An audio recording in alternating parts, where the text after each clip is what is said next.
In my comparison of the antioxidant content of 282 beverages last year, hibiscus tea came out number 1, so my family switched from drinking matcha green tea to the hibiscus fruit punch recipe I shared in that video. We have since switched from using tea bags to just bulk-dried hibiscus flowers, which we soak and then just blenderize into the tea so we don't throw anything away.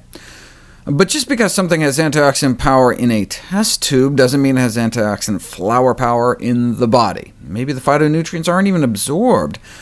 They were found to be bioavailable in rodents, but I haven't had a pet hamster since I was a kid. So we didn't know about humans until now.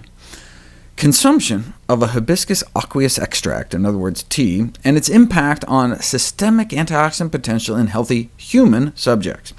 If you take people and have them just drink water, basically, for 10 hours, this is what happens to the antioxidant level in their bloodstream. Your antioxidants get slowly used up throughout the day, fighting off all those free radicals, unless you replenish your antioxidant stores. Now, it's hard to get people to fast for 10 hours, so in addition to water, they gave the study subjects something they knew wouldn't mess up their antioxidant measurements: white bread and cheese. So this is what happens when you eat water, white bread, and Gouda all day. What if instead, at the beginning of the experiment, you give people a single cup of hibiscus tea? Within an hour, see a nice spike in the antioxidant level in your bloodstream, but then the effect disappears, unless you sip hibiscus throughout the day, or eat something other than Wonder Bread cheese sandwiches.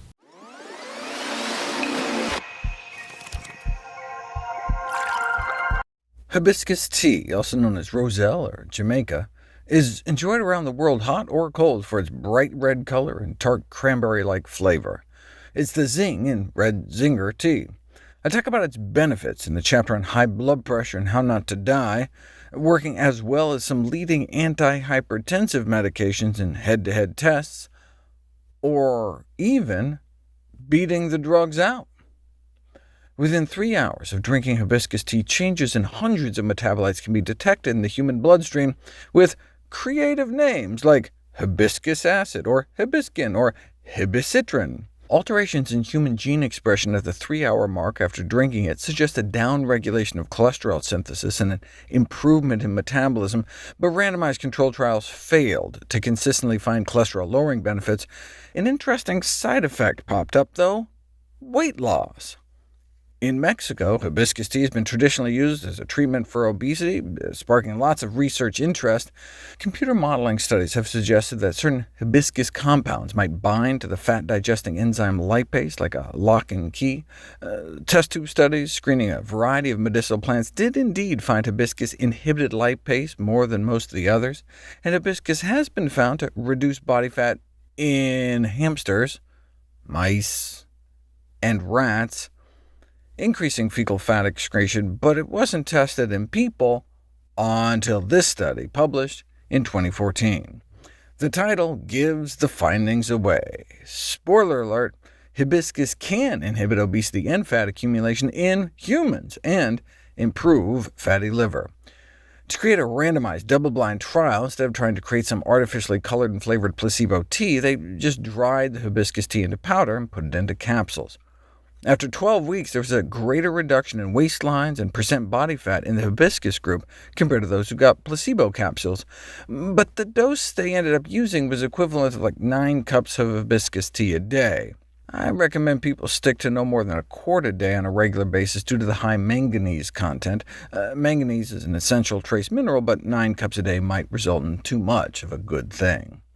Finally, in 2018, this study was published using a reasonable dose, the equivalent of about a single 12-ounce glass of hibiscus tea a day.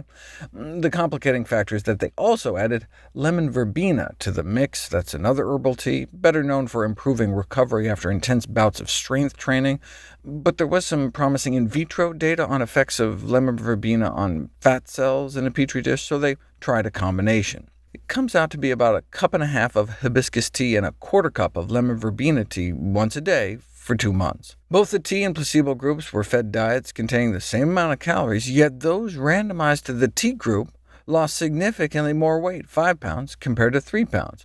That's only an extra pound or two a month, but an extra pound a month eating the same number of calories. That's the advantage of fat-blocking interventions that actually cause you to lose more calories, beyond just reducing hunger and making you feel fuller longer in hopes you'll eat fewer calories in the first place. Why not just pop pills instead of brewing tea? There's all sorts of herbal extract supplements on the market, but that presumes we know enough to extract out the right active ingredients. For example, it does not appear to be the red anthocyanin pigments in hibiscus, since white varieties seem to have similar effects. When the various compounds in hibiscus tea are isolated out and tested in various combinations, synergistic effects are found, meaning the whole may be greater than the sum of its parts. As with any sour food or beverage, though, like after eating citrus, it's important to wash the natural acids off your teeth by rinsing your mouth out with water to protect your tooth enamel. You also want to wait at least an hour before brushing, so as not to erode your enamel when it's in a softened state.